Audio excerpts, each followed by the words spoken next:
Hello, thanks for being with us here at the European Parliament in Brussels for this week's Talking Europe debate.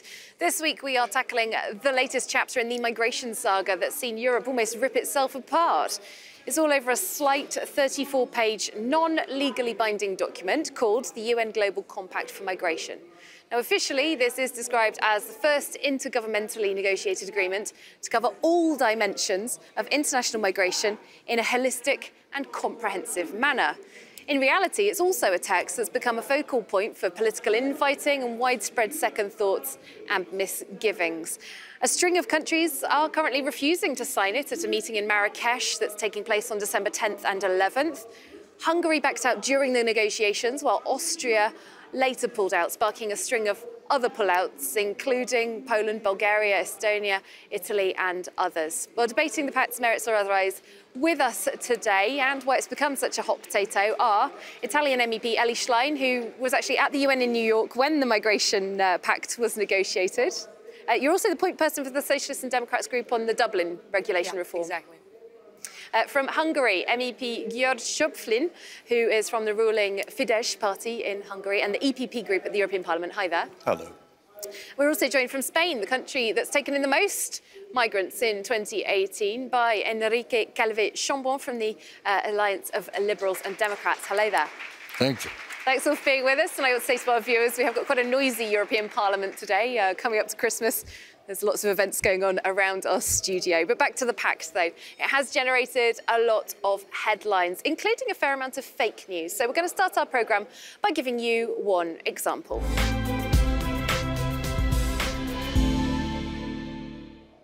Well, this comes from a Swedish website with close ties to far-right and anti-immigrant groups. In November 2018, it published several claims about the UN Migration Pact. Firstly, that Sweden would be opening its borders. Also, that the main aim of the pact was to break down national barriers to migration and create new methods. The site also promoted a petition which claims the UN deal would, quote, consider illegal immigration to be a human right. What's more, the website claims that negative reporting on immigration would be banned and media breaking this supposed rule would have their finances cut off. So now for the facts. The UN Migration Compact is not legally binding. It also explicitly confirms the sovereign right of states regarding their migration policy and control in line with international law. As for making illegal immigration a human right, this is mentioned nowhere in the UN text. And finally, the only media who have anything to fear are those that, quote, promote intolerance, xenophobia, racism or other anti-migrant discrimination. The pact calls on signatories to stop public financing or material aid to such media while still upholding press freedom.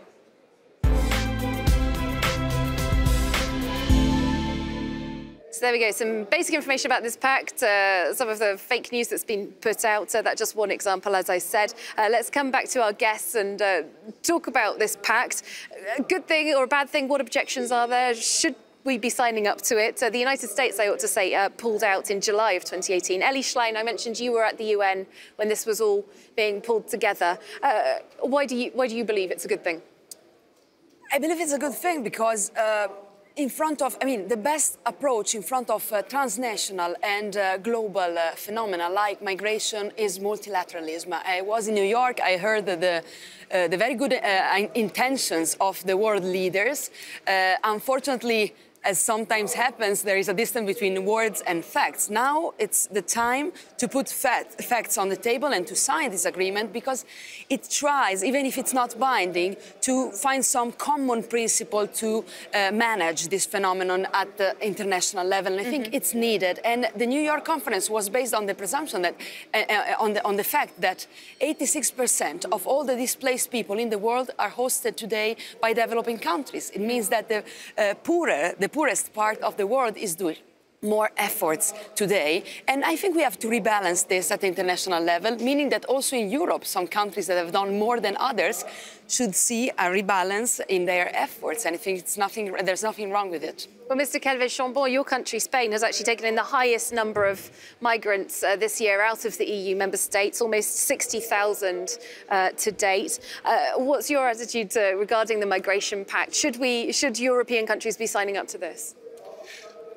Yes, of course. I think It's a good intention, good intentions paper to the great honor of Mr. Guterres, which is very sympathetic to me. And it doesn't hurt, in fact. Maybe only one thing hurts a little bit. And I would not have, and ALDE would not have any problem to sign in because they are normally accept the principles in our treaties, no, and in our vision of the world. Let's say the liberals and even the European. But once say that, the practical effect, let's see. But there is one collateral problem already now that proves and reopen or not reopen, it was never closed, but it's putting the finger in the wound, the deepest wound of Europe. You think it's stirring up problems? That is, yes, that is showing the division in Europe and the lack of unity and position. Normally that should have been done by should have been, signed by Mrs. Mogherini as the EU. And when you see is a split between nations and renationalizations of our politics, that is exactly what is undermining now the European Union. Mr. Schöpflin, your country, Hungary, not signing up to this. I believe Viktor Orban was the first European leader to say he wouldn't be taking part. As we've heard, though, it's not legally binding. Our other guests believe there are good intentions here. And in fact, it is true that most migration in the world is not happening even in Europe. Well, what can I say? I mean, given Hungary's attitude, it would be utterly insincere to sign. We're opposed to migrants coming to Hungary. Well, there have been 382 in 2018. A little more than that, actually. On my figures from the IOM. In the last few years, it's under 2,000, but not very many. And these are refugees, not economic migrants. Hungary takes the refugees, but who can make a case? And there is I accept the reality. Migration is one of the great realities. It's linked to globalization. But I don't think that puts certainly Hungary, I think Central Europe, under a particular obligation, given that it's the former colonial countries that have the obligation towards their former colonial subjects. We were part of a colony. We were part of a Soviet colony, an Austrian, Ottoman colony. We don't feel this obligation. Secondly, we don't feel we have an obligation to be multicultural. Other countries want to be multicultural, that's fine. And the third issue, which is one I find absolutely fascinating, is that importing cheap labor undercuts the wages of the poorest in Europe. The people who are now protesting in France, the Gilets jaunes, they are to that extent, it's much more complex, not a single cause.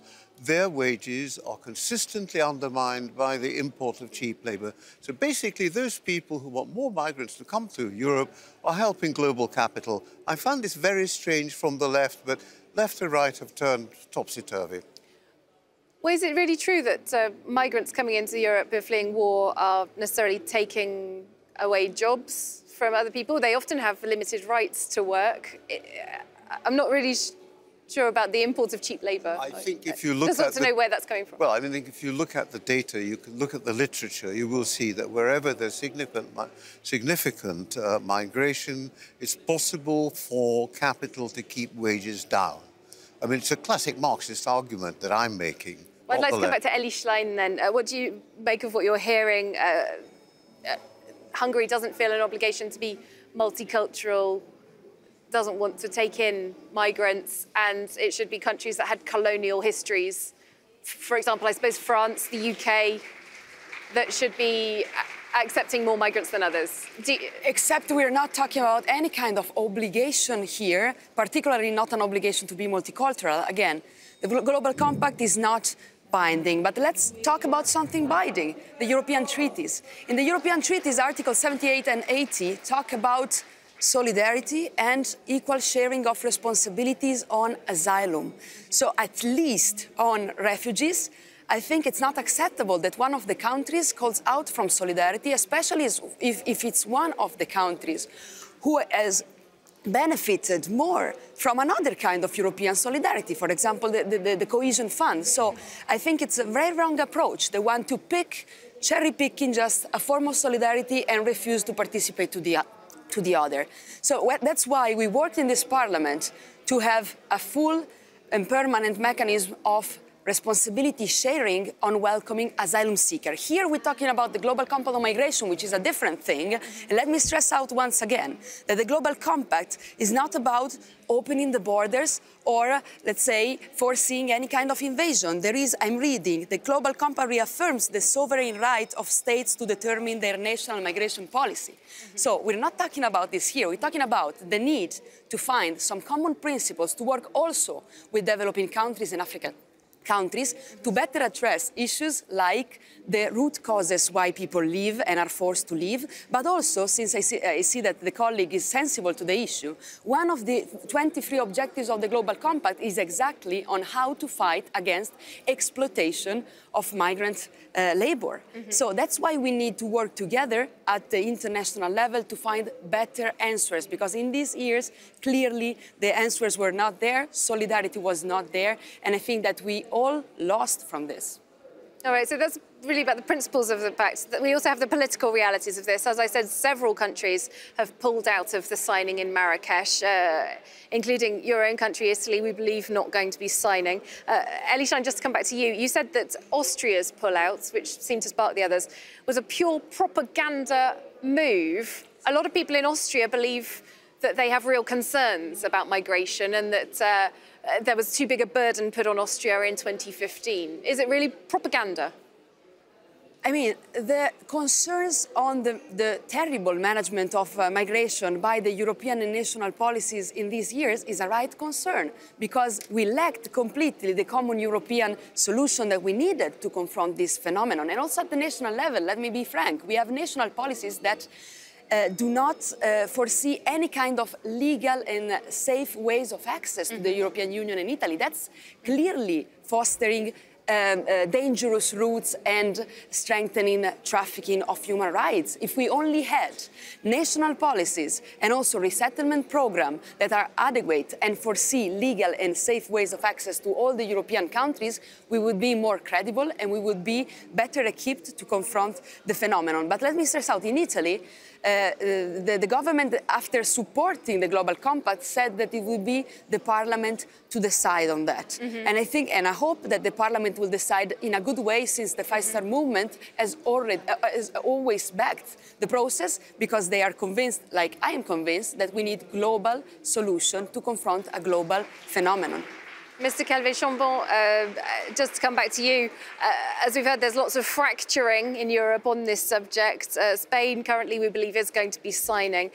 But as we said, this isn't legally binding. So is it really worth anything?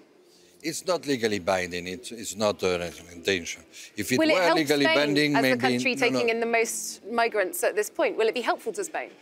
Yes, be helpful to Spain. I think that we already respect what is on that. It will be helpful for the image of Spain. It would be helpful maybe to enforce the coordination and the collaboration with countries that think the same as ours, which is normally open to the migration. How would you try to convince then another country, a representative of another country that's not wanting to sign up? I would like to retake the three reasons given by my dear colleague. And the point is that they could be discussed. For instance, we are not speaking about asylum seeker. That my colleague have said in Hungary, that is under international law, and that is binding. Yeah. And that is binding. Yeah. There's another global compact on that. Migrations. Exactly. So migration. First of thing, to be very brief, about the fact that they reduce the wages, which is true in some parts. For instance, the Ukrainian people that goes to Poland, etc. That is a matter of organizing well, managing well the immigration, filter it well, organize migration, no avalanches that we are facing. I think it's not a reason not to sign that, because that even can help. if we get the spirit. Second idea about the fact not to accept migration because it's for the former colonial countries. Now that is a little bit the history, and the Magyars have colonized the land where you are now. So the history of migration, the histories of humanity. So you're saying we have to accept 2018 But the third realities. one is very important, that you don't accept to be multicultural. I think that for Magyars and Hungarians, that is a problem because you have parcels and blocks and Hungarian minority in other countries. If they should think the same than you, you will have a very nasty problem for Hungarian people in Romania, in Bulgaria. Well, we are running out of time, so I'd like to let Mr. Shupkin respond to that. As far as the last one is concerned, that's already a reality. There's unequal rights for Hungarian minorities in the successor But we states. have to fight against that. Yeah, well, we've had 14 and a half years when the EU has done nothing, and the EU will do nothing. It's not true. They're European citizens. I didn't interrupt you. Don't interrupt me. I respect you. Good. Now, as far as doing things UN, EU level, Hungary is deeply distrustful of this. Our experience of this has been very bad. We had no What could convince Hungary, do you think, to trust? No, certainly not. Things? Look what happened in 2015. Nobody paid a blind bit of attention to what was de facto an invasion. In fact, we had enormous pressure from the Germans just to sit on them, not to let them through. All right, unfortunately, we are running out of time. We will have to finish there. As we've said, great splits in Europe on this issue. The meeting happening in Marrakesh, 10th, 11th of December. I'd like to very much thank all of my guests for taking part today. Thank you as well for watching. We hope to see you very soon for more debates and interviews on Talking Europe.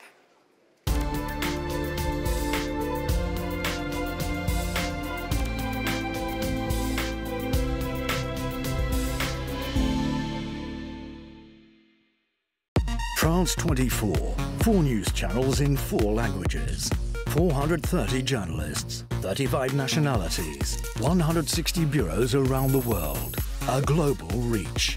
355 million households in over 180 countries can watch France 24. 61 million viewers watch the channel every week, and the numbers are constantly growing, with audience figures up by 31%. France 24 online is also forging ahead. Over 18 million visits a month on France24.com. With 45 million videos viewed online, France 24 is a leader on YouTube, while our 37 million Facebook and Twitter followers make us France's #1 channel on social media. To our constantly growing community of viewers, thank you.